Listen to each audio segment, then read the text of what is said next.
everyone, how are you doing? This is Zhong from JC Chinese.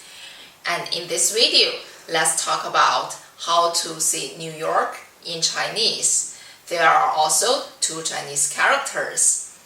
纽约, 纽约, 纽约. Now please follow me and let's write those two Chinese characters together. Let's go!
Alright guys, thanks for watching.